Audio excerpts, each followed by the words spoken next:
Hi everybody, good evening, and we meet again for a session on exercise and congenital heart disease. I'll aim to give you an overview of the current status and recommendations for physical activity and exercise in patients with congenital heart disease. Just get this to move. Fantastic. So one of the issues with children with congenital heart disease is that they have restricted or decreased levels of physical activity when compared to normal children. Now, there are various factors that are responsible for this reduced physical activity, but they are at a higher risk of obesity as a consequence of having reduced physical activity, and as a result, they are at a higher risk of adverse cardiovascular events, in the long term. It has been noted in several studies that not only do they have decreased levels of physical activity, but they overestimate their activity levels. They also don't have a very clear idea as to what they can and can't do.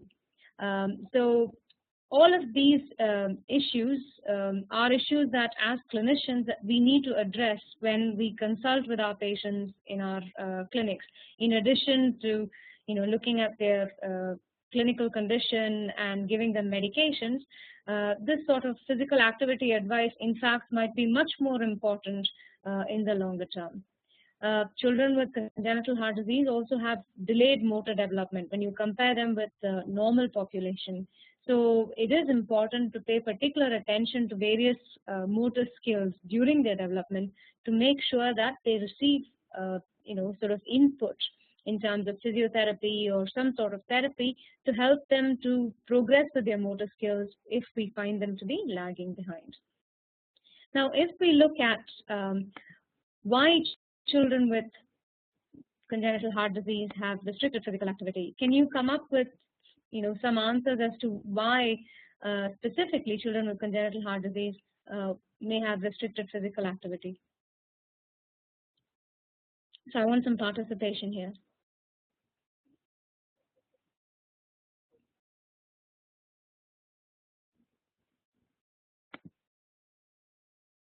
Any ideas? So why do you think a child with CHD could probably be doing less? Hypoxia, okay. What are the factors? Fine. Correct.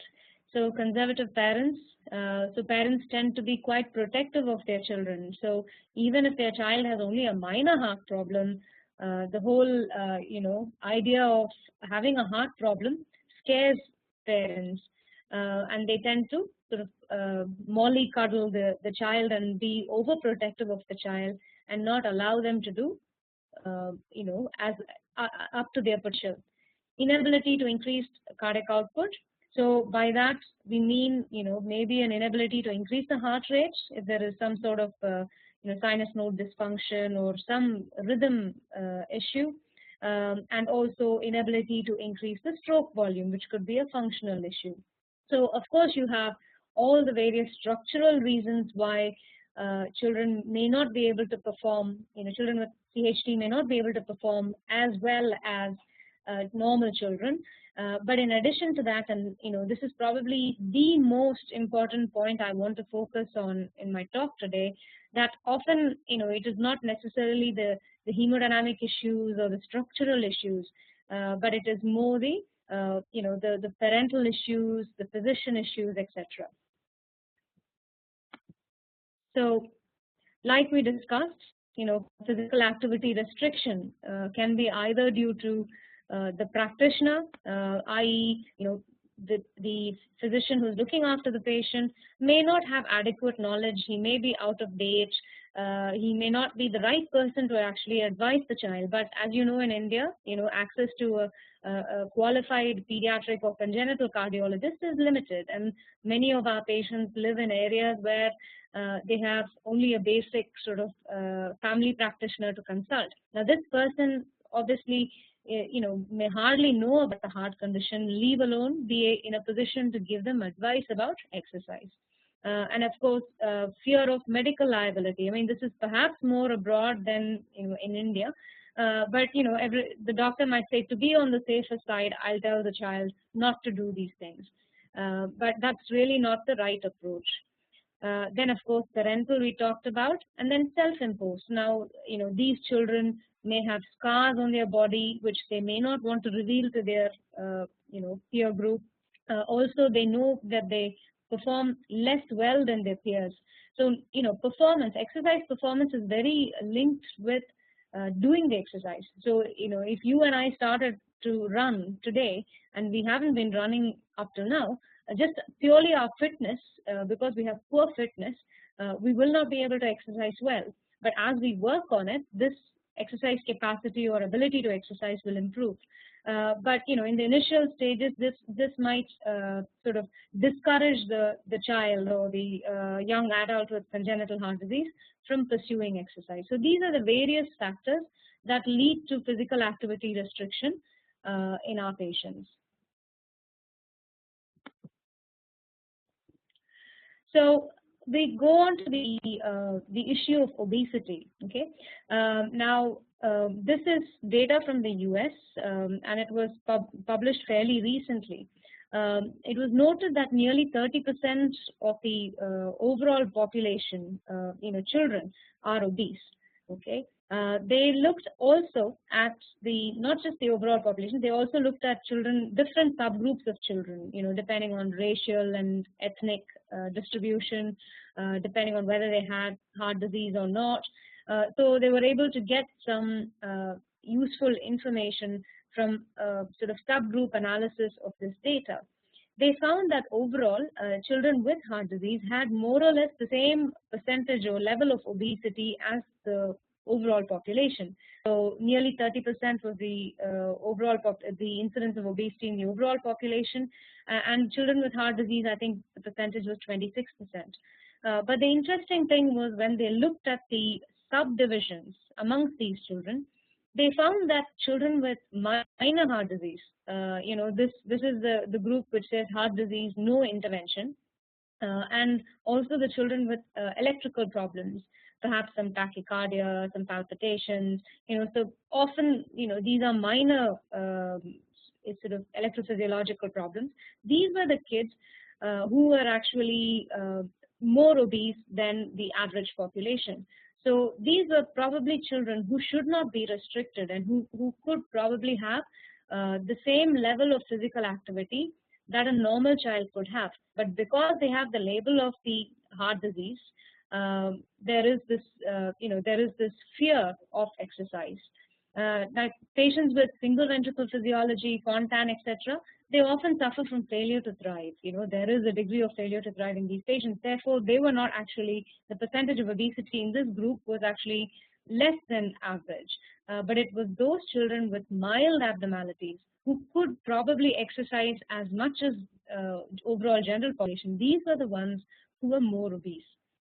So what is the problem with obesity in childhood? I mean, what's wrong with a chubby child? Looks quite cute, and they'd grow out of it, wouldn't they? But that's not true. Okay, so childhood obesity is linked closely with adult obesity, and it has adverse cardiovascular effects. Now, if you look at what are the specific risks for obesity in congenital heart disease patients, we already know that they have restricted physical activity due to a variety of hemodynamic and social reasons. The other issue is really high calorie intake. Now, prior to surgery in a child with, say, a VSD or a heart condition, we keep emphasizing to the parents that weight is very important, that the child should gain weight in order to be of lower risk for surgery. So this gets really embedded in the parents' mind. But what we fail to tell them is once the condition has been corrected, as the child grows and reaches sort of normal weight and height for his age, then they should go off this overfeeding policy and make sure that the child actually doesn't get overweight or obese. So I think it's important for us. I mean, it's a bit unfair to expect the parents to appreciate this themselves, I think it is important for us as clinicians, once the lesion has been corrected, to then, and we notice that the child is now gaining weight and perhaps, gaining too much weight, we should make it a point to then start counseling about lifestyle issues, about dietary issues, activity issues, etc. So these are the risk factors, specific risk factors for obesity in children with congenital heart disease. Now, obviously, apart from this, there are all the general risk factors, i.e. the sort of lifestyle that children now lead, where they have very little outdoor activity, a lot of sedentary activities. Now, the recommendation, daily recommendation for sedentary activities like watching TV or playing on the computer should be less than 2 hours for an individual.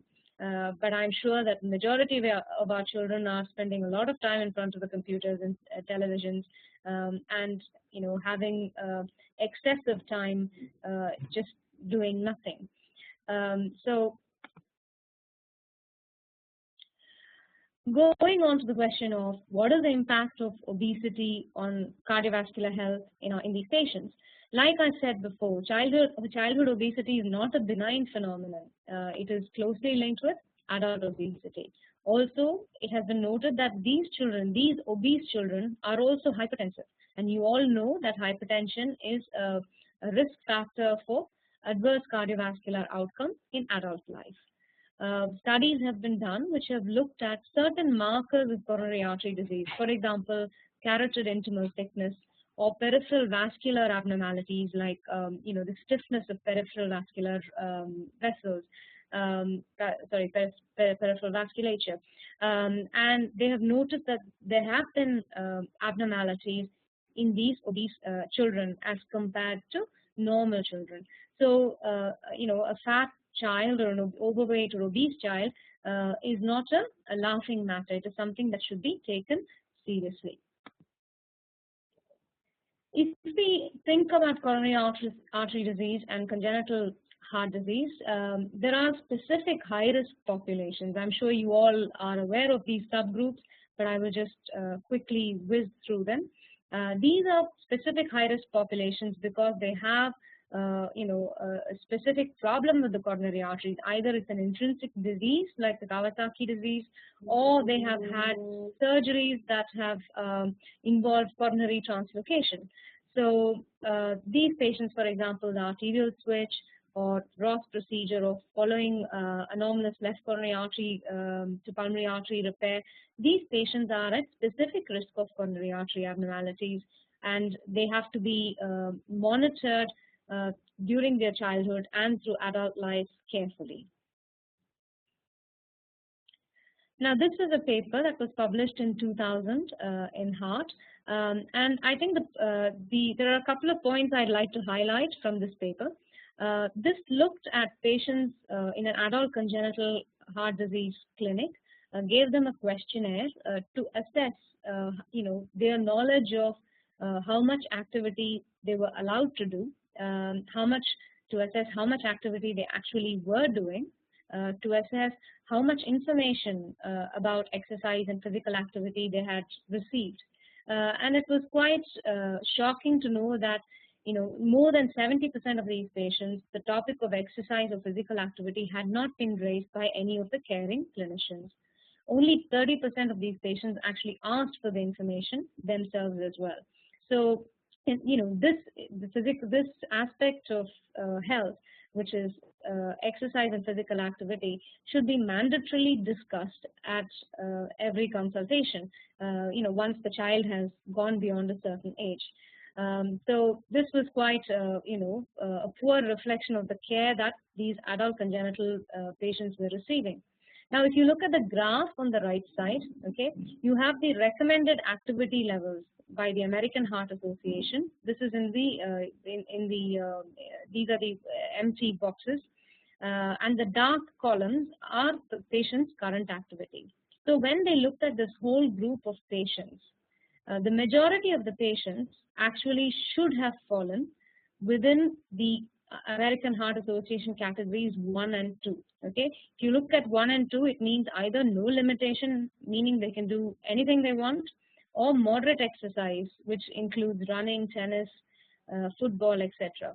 So a fair amount of activity really. So about 75% of this population should have been in these categories 1 and 2. But if you actually look at how many of these patients were in these categories, these are the dark columns, it's only half of the 76%. So only about 38% were actually performing at the levels that they were expected to perform at. Okay, majority of them were actually performing well under or well below the recommended activity level for their heart condition and clinical status.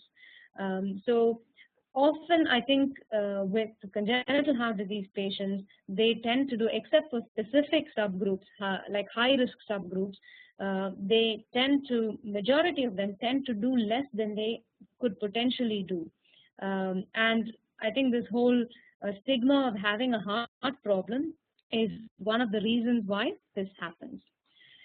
So if you look at before recommending exercise, or before making recommendations on physical activity to these patients, what are the possible ways to assess the activity level of the patient? So how can we assess the exercise capacity of the patient? Now I'm sure you're all familiar with these techniques, and they're quite commonly used techniques, in our field. But I'd just like to mention them. So all of us know about the 6-minute walk test. Basically, this is just an assessment of the distance that a patient can walk in 6 minutes. It is often done down the corridor, so we often find a nurse walking a patient up and down. Usually, the length of the of the track should be at least 30 meters, and this test is particularly useful in severely limited patients. So, if a patient is doing over 400 meters in the 6-minute walk test, the test becomes less sensitive. So, it's not particularly useful in patients with good exercise capacity. Or moderate exercise capacity. It is particularly useful in severely limited patients. For example, if you have a severely limited Eisenmenger patient who's not able to manage much and is deeply sinus, maybe in that sort of patient, the 6-minute walk test might be useful. But if they have moderate exercise capacity, the utility of the test gets diminished. Of course, the 6-minute walk test is influenced by things like physical disability. So if the patient has any gait issues or any balance issues because they have to turn around after the 30 meters, this might be an obstacle to performing the 6-minute walk test. Also, one of the the catch-22s is that if you have a severely limited patient and you're walking them up and down the corridor without any monitoring, this could potentially be a problem. So, you're doing this in an unmonitored sort of scenario, maybe near the outpatient. So one has to be careful about how safe it is to perform the test on individual patients. One of the things that we often do, apart from measuring the distance in the 6-minute walk test, is also looking at saturation. So sometimes we look to see, how much does the saturation drop on exertion, and this can be a useful sort of additional piece of information. The next form of exercise assessment or exercise testing is the treadmill test, or the conventional exercise testing. It could either be a treadmill or it could be some other modality like bicycle ergometry. Once again, this is quite widely used. This is probably one of the most common forms of exercise testing that we use, freely available and not too expensive for individual units. Once again, the child's performance on the treadmill or the exercise equipment is subjective. So it depends on the motivation of the child. So that's one of the drawbacks, and children can be a little unreliable in reporting symptoms as opposed to adults. So they can be a bit unreliable in reporting symptoms, and they might not be motivated enough to complete the test. So they might give up way before they have reached the limits of their tolerance. So performing an exercise test in a young child is always a challenge, and it requires innovative, strategies and a lot of encouragement, and this has to be carried out in a child-friendly environment. So this is one of the drawbacks with the standard exercise testing. Also, the Bruce protocol involves quite high speeds, and in small children, it may not be possible for them to perform at this high speed that the belt rolls. So modified protocols are required, and then the conclusions that we draw from these modified protocols are also sometimes difficult to interpret. So in a standard exercise test, the things that you will look for when you do it in the setting of congenital heart disease are one, symptoms. One of course is fatigability, tiredness when the patient has reached the limits of their capacity. And you try and egg them on, you try and push them to do as much as they can without distressing them. Then of course you look for specific symptoms like chest pain or palpitations, depending on what condition you're trying to elicit, you're trying to do the exercise test for. Then you look at the ECG. Now, the baseline ECG in a lot of children with congenital heart disease is abnormal. So there can be bundle branch block, there can be STT abnormalities. So you should look at the baseline ECG before you start getting excited about the exercise ECG. But particularly in situations like aortic stenosis, the ECG is quite a useful tool, because what it can, if you have a child with aortic stenosis whose baseline ECG is, just shows left ventricular hypertrophy, on exercise you might have STT changes which indicate LV strain, and then this would become an indication for you to intervene, either by balloon or by surgery, whatever modality you may choose. Also, the ECG is useful if you're trying to induce arrhythmias, exercise-induced arrhythmias. So, in that fashion, the ECG during an exercise test is useful. Then you have the blood pressure response. Again, blood pressure response could either be a drop in blood pressure, which can happen in aortic stenosis. And the reason it happens is because there is a fixed obstruction. On exercise, there is peripheral vasodilatation. Now, unfortunately, because of this fixed obstruction, the heart is unable, to keep up or mount a good response to the peripheral vasodilatation. So there's a drop in blood pressure. This can be associated with dizziness or symptoms. So this is also another useful piece of information, particularly for LVOT obstruction. Sometimes you can have a very high blood pressure response. For example, in patients with, say, repaired coarctations, they have an abnormal blood pressure response to exercise. And it's important to find out, although their resting blood pressure may be near normal, they may have a very abnormal response to exercise, and that might need treatment with medications or whatever else you might want to do. But so blood pressure is the other thing. And last but not least, of course, is the saturation. Again, you want to know, how far the saturation drops. This is particularly when you have right to left shunts. Once again, the reason for saturation drop with exercise is because there is a drop in the SVR. There is an increase in the right to left shunting, and as a result, the saturation drops. So these are the various pieces of information that you would like from an exercise test. Now, one of the things with exercise testing is heart rate. Now, in an adult, or in acquired heart disease, heart rate is quite key. The peak heart rate is defined as 220 minus the age of the patient. Now, this heart rate or chronotropic response may not be mounted adequately if the patient has some sort of sinus node dysfunction. Okay, so you could have chronotropic incompetence, and this is defined as less than 80% of peak heart rate achievement. Now, chronotropic incompetence has an adverse prognostic effect. So this is also another, apart from just looking at the ECG for rhythm abnormalities and ECG changes, heart rate is also another useful indicator on the exercise test. Then, of course, you have the cardiopulmonary exercise test. Now, this is a talk in itself, to be totally honest. but I'll give you a brief gist of what it involves.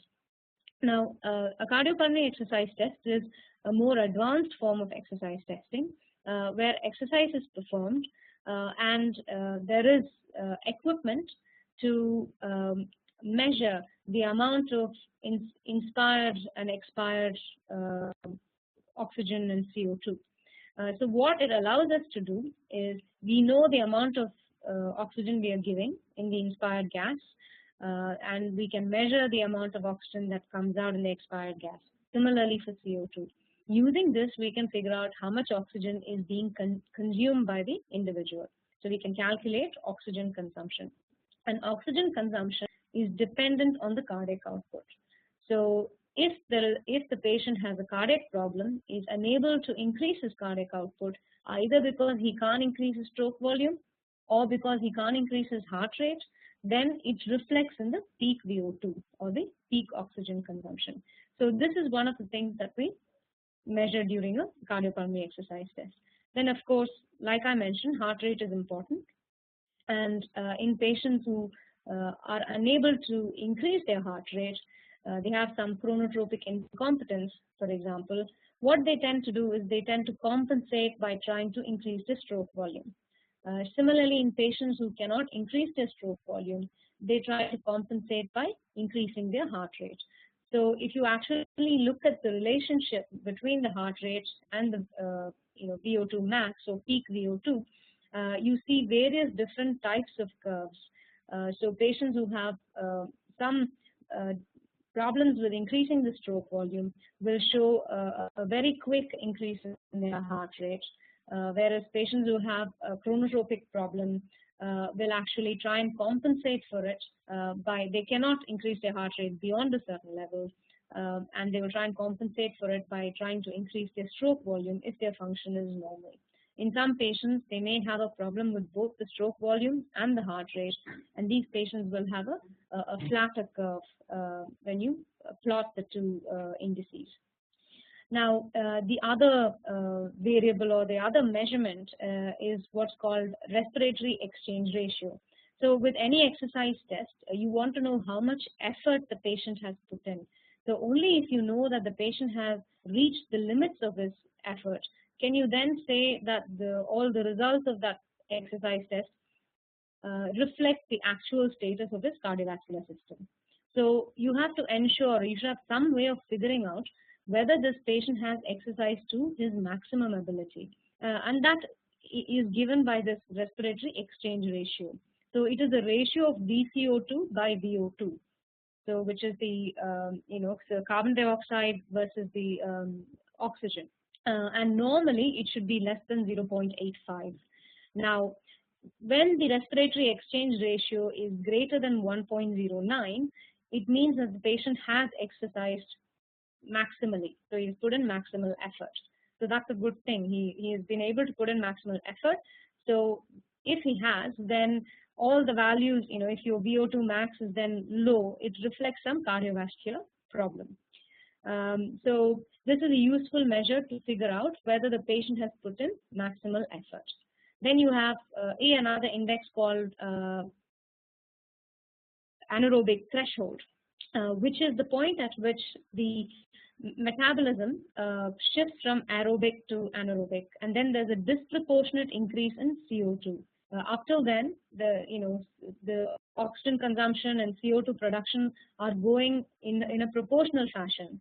Now, at one point, what happens is CO2 production suddenly becomes disproportional.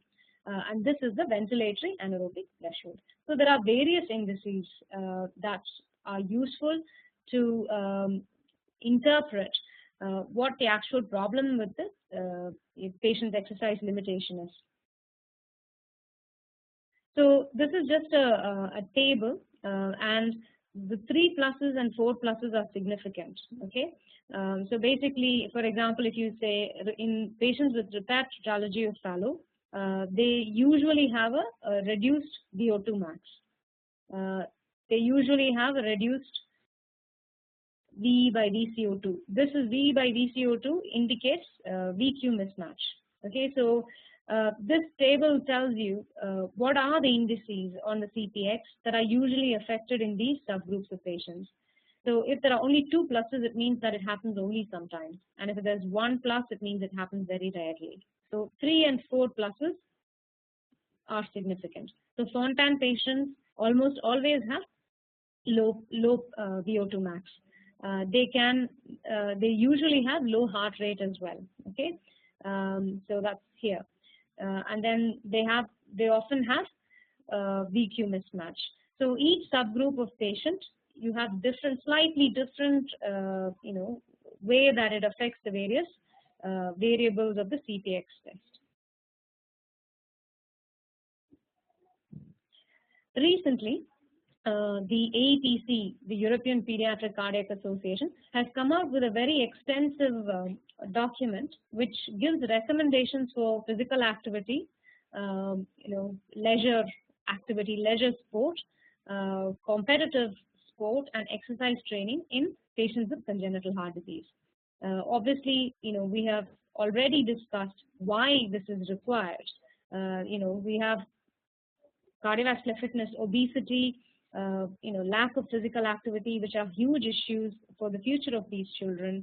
And also we have both practitioners and parents and patients not really knowing, what level of activity they can do.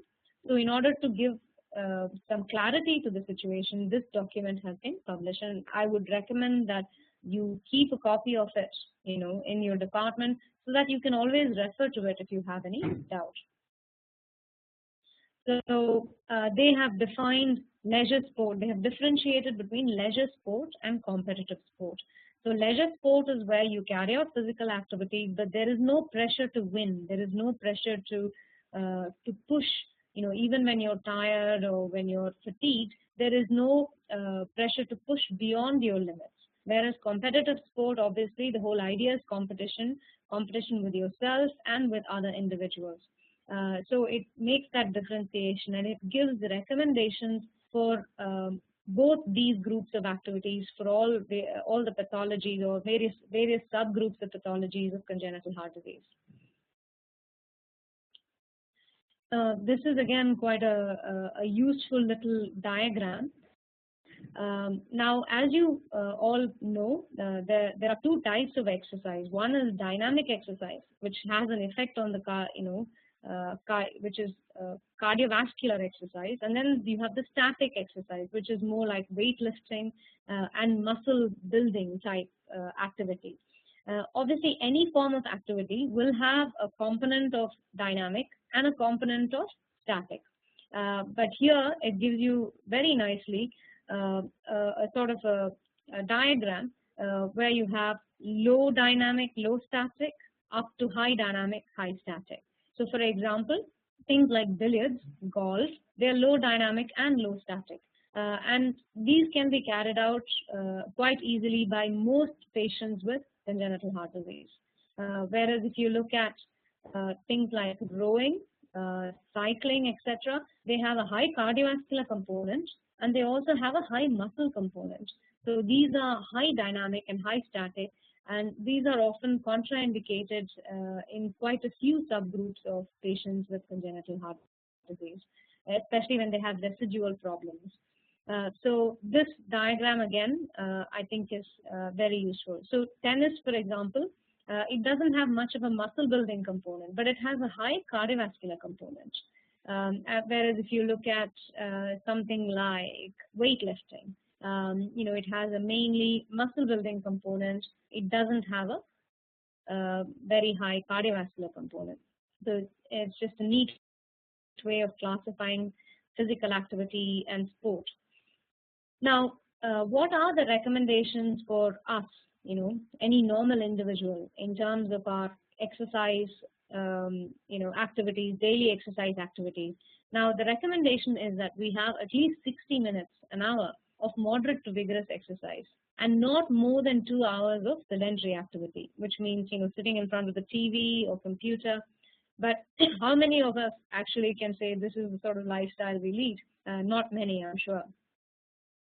Now, This is what is recommended for a normal individual or a normal child. Now, the paper also brings out that there are certain things that can be done to promote physical activity in our patients. One is, of course, physical activity counseling. Second is to give a written prescription. Just like you give a prescription for medication, you give a prescription for the activities that the patient can do. So this allows other people looking after the patient, maybe his family doctor, maybe some nurse, other people, to also learn and know what this particular patient can and can't do. And then, of course, you need regular assessment of activity levels, either to increase activity levels, or if there has been disease progression, it might be that you have to, tell the patient to take it easy, or if there has been a lesion that has been corrected, you can then tell the patient to go back to normal activity levels. So this is a dynamic or ongoing process, and it's not a just once in a lifetime sort of thing. So these are the tables from that paper, from the task force document. So I'll just touch upon some of the lesions here. So if you look at, like we said, with healthy children, they can undergo 60 minutes a day of physical activity. Okay, and this is recommended at least 2 or 3 times in a week. And they should have less than 2 hours of screen time or sedentary time in a day. So they can participate in competitive sport or leisure sport in an unrestricted fashion. Okay. Now, if you look at septal defects, under this we include ASD, VSD, PDA. Most of these, if they're large enough, will be corrected at the appropriate time nowadays. Now, once they've been corrected, they can participate like a healthy individual in all activities. There is a time that you need to give. For example, after an ASD device or a VSD device, 3 to 6 months time has to be given for endothelialization and device stabilization. Similarly, with a sternotomy, you want the sternum to be totally properly healed before you say you can do anything you want, particularly things like contact sport. But usually the recommendation is once the lesion has been corrected, pretty much a normal person's lifestyle, no restrictions. If the VSD or ASD is small, again the same advice holds good. It's hemodynamically insignificant and the patient should be treated as normal. Next we come to aortic stenosis. This can be a difficult subgroup to advise. Now, as you know, aortic stenosis can be classified depending on severity into mild, moderate, and severe, and this is based on the mean gradient. Then it can also be classified depending upon the site of obstruction. So is it valvar, is it subvalvar, is it supravalvar? There are specific problems with each of these lesions. Now, most of the recommendation that we have today for aortic stenosis is based on adult population. So this is an old, person with a calcific valve. So this is, whereas majority of our patients will have bicuspid valves. Okay, so it's a slightly different ball game, but this is all the data that we have. With subvalvar stenosis, you know that it is muscular, so there's a dynamic component. So with exercise, the obstruction actually can increase. So there's a little dynamic component to subvalvar aortic stenosis. With supravalvar aortic stenosis, you can have involvement of the coronary arteries. So these are specific issues related to the various sites of aortic stenosis. However, all we have is data from valvar aortic stenosis, and I think that is the best we have, so we have to use that. So if we have, if a patient has only mild aortic stenosis, and by that we mean a mean gradient of less than 30, they can be treated as a healthy individual, okay, both in terms of cardiovascular and musculoskeletal exercise. Now, the issue is that this has to be reassessed. So this has to be assessed at regular intervals. For example, if the valvar stenosis then progresses to become moderate or severe, then your advice might change. So it's important to change or to give advice regarding physical activity depending on the changing hemodynamics. Now, if there is moderate aortic stenosis, which is a mean gradient, say between 30 and 45, you will limit your activity. So there will be some limitation to moderate intensity only of competitive sport. Okay, this is not leisure activity. I'm talking about competitive sport. You'll have to limit the intensity to moderate intensity. So you're not going to be doing high intensity activities. You're doing moderate intensity activities. One of the issues with lesions like aortic stenosis and competitive sport is that when a young person gets involved in sport, for example, they're doing it at a sort of competitive level, they want to be professional athletes, it becomes difficult if you expect the lesion to progress. So if you tell them that yes, you can go ahead and participate in competitive sports, and they get very involved in it and it becomes a huge part of their life, then at a later point to tell them, look, you have to stop now, is going to really break that child's heart, and the child is not going to be willing to do it. So you have to be a little bit careful even at the outset, especially perhaps in a lesion like moderate AS. You have to give advice accordingly, because there might be, of course, moderate AS can be treated. You know, if it becomes severe, you can treat it, you can balloon it or operate on it, and then maybe after the intervention, the child can go back to the previous level of activity. But there will be a period of 1 or 2 years, or whatever, at least a year, when they're recovering, when they have severe AS, and you're waiting for surgery. When they've had the surgery, then they recover from surgery. At least a year when they can't be in training. So if they're considering a professional career in sport, then this might be a problem. So you have to be slightly careful about advising these patients. Aortic stenosis, like we mentioned before, exercise testing is a fantastic tool. And once again, just to remind you, the things we are looking for are symptoms. We are looking for a fall in blood pressure and ECG changes, STT changes on the ECG. So these are the 3 things that we look for with aortic stenosis. If there is severe aortic stenosis, really the patient needs to be treated. So you will treat the aortic valve problem, and then they can then go back to perhaps a normal level of activity. Aortic regurgitation, usually there is not much restriction when the AR is only mild to moderate. If the AR is severe and there is significant left ventricular dilatation, then you will have to lay down some restrictions, and probably they can carry out only moderate activity. If there's ventricular dysfunction, then that advice would become more stringent, and they can carry out low to moderate intensity activities. Then we go on to the subject of the bicuspid aortic valve. Bicuspid aortic valve, I think the main difference is the fact that this is often associated with arteriopathies. So this could be associated with aortic root enlargement. Now, aortic root enlargement can be quite a serious issue. If it is only mild, then you can treat them as normal, and they can probably carry out full level of cardiovascular activities. You will, however, limit the musculoskeletal, which is a static exercise like weightlifting, etc. You will limit that to moderate intensity. So if there is only mild dilatation, then this is possible. If there is more than mild dilatation, then you will have to limit both cardiovascular and musculoskeletal activity to moderate intensity. If there is severe dilatation, you should operate or rectify the problem before you allow the patient to perform any competitive exercise. So I think aortic root dilatation is important. Coarctation of the aorta, once again, the key thing is there are a couple of key things. One is we have to rule out, especially when you look at patients who are followed up after coarctation repair. Obviously, if you find a coarctation, you have to deal with it. If it's in a neonate, surgery. If it's in an older child or adolescent, stenting. So once this has been dealt with, during follow-up, then you have to assess whether there is any residual obstruction or whether there is any aneurysm formation. So these are the 2 main things. If you have neither of these in a significant way, then the next thing to assess is the blood pressure response. So an abnormally high blood pressure response is when the BP is greater than 3 times the standard deviation. So you need to have normal charts for that particular age, body surface area, and figure out whether the peak BP response is over 3 times standard deviation. So the exercise test is useful in this setting.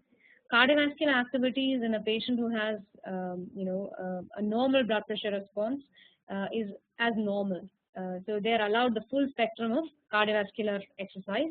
Musculoskeletal, once again, you limit to moderate.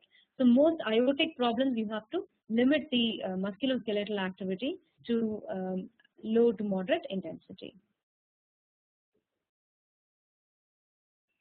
Then we have pulmonary stenosis. If the gradient is only minor, mild, less than 30, they can be normal. There is absolutely no restriction. If the gradient is more than mild, say moderate, and you're not ballooning the valve, you're sitting on it, then in terms of competitive sport, you have to limit them to low to moderate intensity competitive sport. So usually outflow tract lesions of both ventricles, there is if there is moderate stenosis, then you would have to limit their activity, especially competitive activity, to low or moderate. Then you have tetralogy, post-repair, it depends on lots of factors. It depends on whether they have pulmonary regurgitation. It depends on whether they have right ventricular dysfunction. So if it's a perfect tetralogy repair, wonderful hemodynamics, not much PR, everything looking good, no RVOT obstruction, then these are like healthy people. So they can then participate in full range of activity.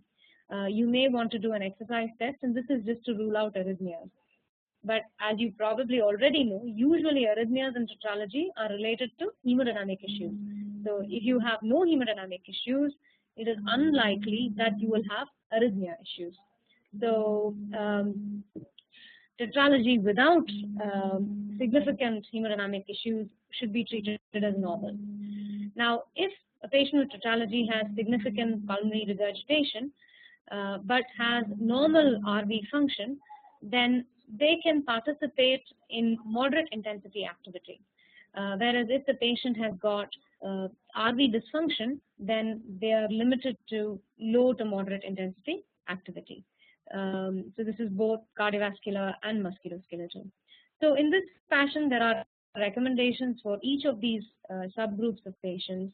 TGA is the other thing, which is important, and this subgroup is important because they specifically have coronary artery abnormalities. So in these patients after arterial switch, even if they have a good repair, in terms of competitive sport, you will not allow them to perform more than moderate because there is an incidence of coronary artery problems in these patients. Again, you will routinely put them on the exercise, treadmill. Every few years, you will do an exercise test just to make sure that they are not developing coronary artery disease. If the exercise test is abnormal, has changed, then you will probably do a cath on them and do coronary angiography to look at the lesions. Then you have patients with a systemic right ventricle, like congenitally corrected transposition of great arteries. These patients as well, the advice should be individualized. So if they have RV dysfunction, if they have AV valve regurgitation, then you should limit them to low intensity activities. There is also, if they engage in high intensity activities, there is a fear that the AV valve regurg could worsen. So even if they have a good ventricle and no AV valve regurg, they are limited to moderate intensity activities. Then again, you have the Fontan patients, only low to moderate intensity competitive sport. So, you have to be careful, or, you have to individualize the advice you give to your various patients depending on their anatomy. So in the real life scenario, there are not many of our patients who are undertaking competitive sport. So I think, these recommendations are sort of the extreme of the spectrum.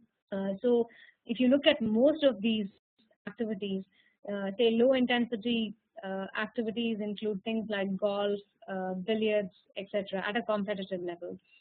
So I would say a Fontan patient, day-to-day activities, non-competitive activities, they should be able to walk. They should be limited by themselves, by their own symptoms.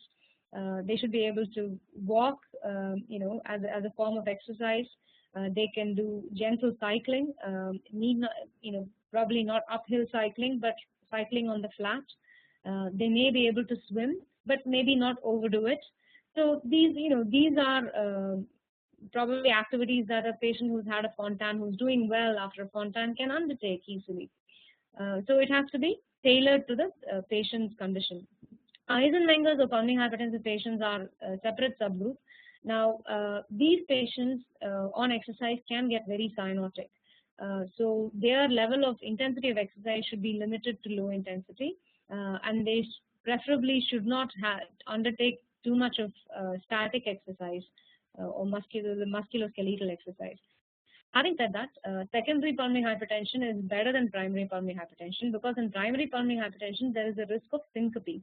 Whereas in secondary pulmonary hypertension, because you have a shunt somewhere, actually these patients can exercise much better than patients with idiopathic pulmonary hypertension. So the advice is slightly different. So this advice is only for patients with secondary pulmonary hypertension.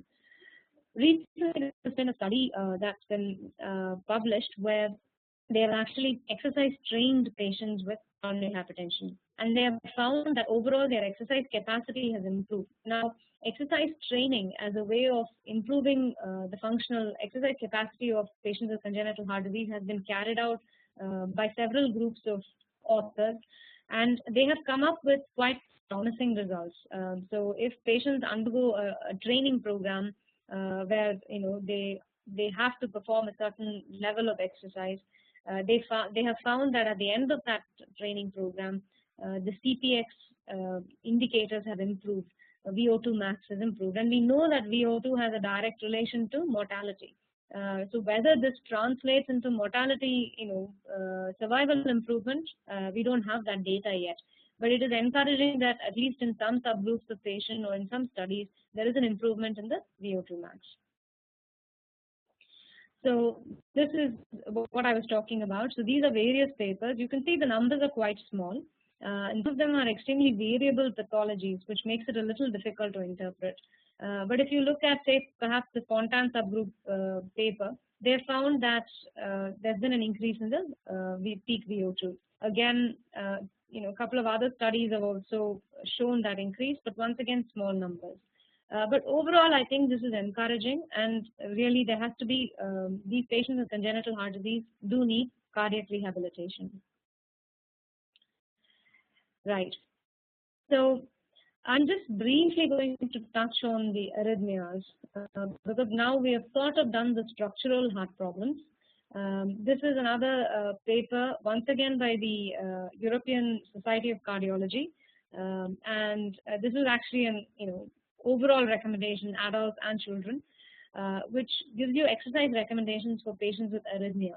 So starting from ventricular ectopics onwards up to ventricular fibrillation and the various channelopathies, this document gives you advice as to what level of exercise they can perform, whether they can perform exercise at all, etc.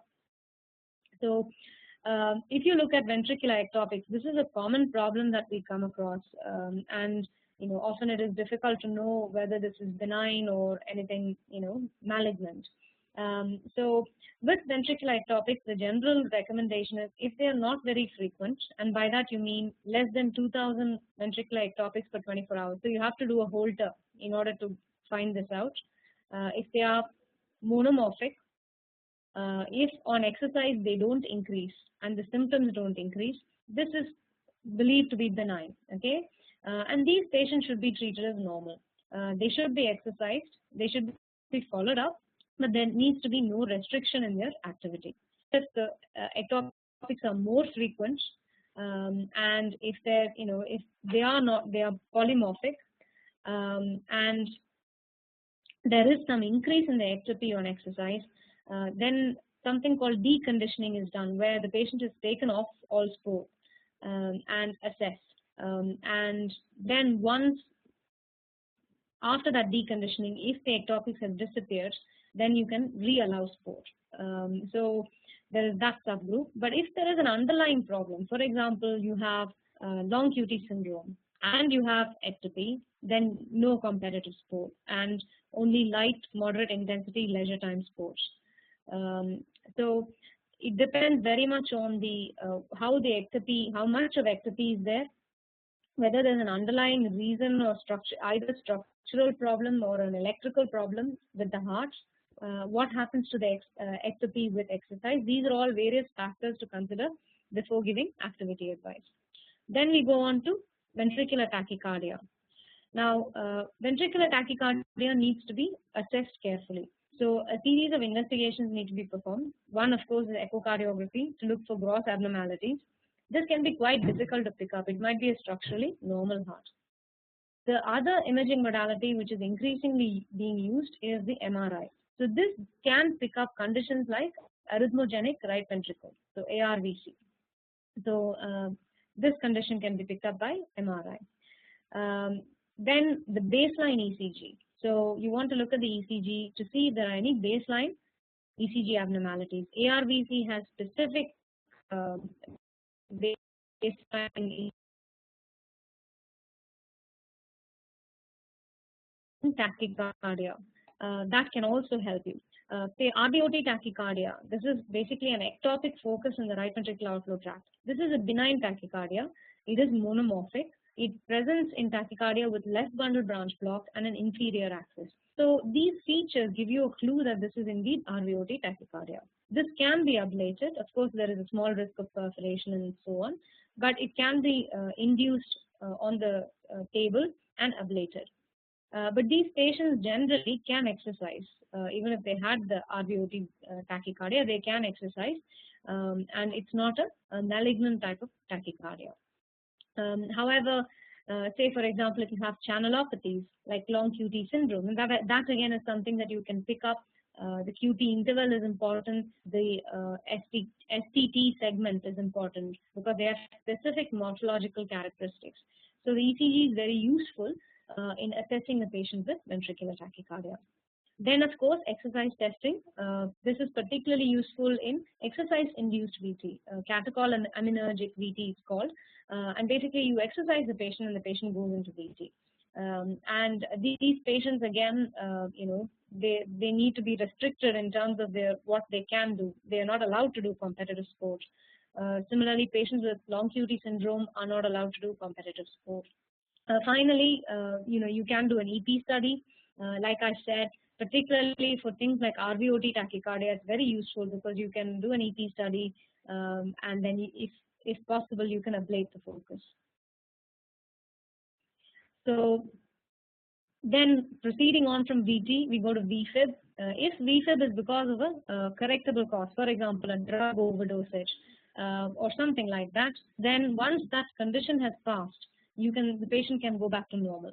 But if it isn't, and this is an intrinsic cardiac problem, then the patient probably needs an AICD. Once the patient has an AICD, there are certain restrictions related to the AICD, like avoidance of contact sports, avoiding sports that involve moving your arm too much because you might dislodge the lead.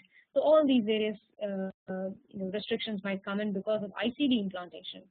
But this is how you treat patients with VFib. Again, like I said, channelopathies, usually they are prohibited from competitive sports, and they can only do sort of light to moderate intensity leisure sports. There are specific trigger factors for long QT syndrome. One of them is diving, because swimming and diving can induce tachycardia in a certain subgroup of long QT. Similarly, acoustic stimuli, auditory stimuli can stimulate in long QT type 2. So these are specific stimuli to avoid. So you have to be careful. Say, for example, if you are into shooting, rifles, it's actually a very low intensity activity. But in a patient with long QT syndrome, which is stimulated by auditory stimuli, it might not be such a good idea. So this paper gives us recommendations for patients with arrhythmias and electrical problems. Once again, with ARVC, you cannot have competitive sports. So a lot of these ventricular tachyarrhythmias don't really allow, except for the benign forms, for example, RVOT, VT, they don't really allow for competitive sport activity. This is slightly different from the structural problems. Structural problems, the milder forms, they behave like normal, healthy individuals. Here, even if you have carriers or people, a person with just long QT syndrome, they can't do competitive sport. So implantable defibrillators we already touched upon. Once again, they can't do competitive sport. Contact sport should be avoided.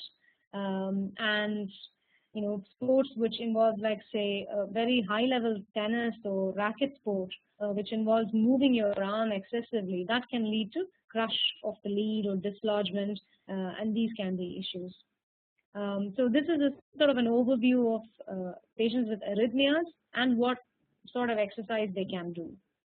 The other point I forgot to mention was in patients with spontan circulation or other patients who are on warfarin. Again, contact sports should be cannot be undertaken, should be prohibited. Okay, so I mean that sort of brings me to the end of my exercise talk.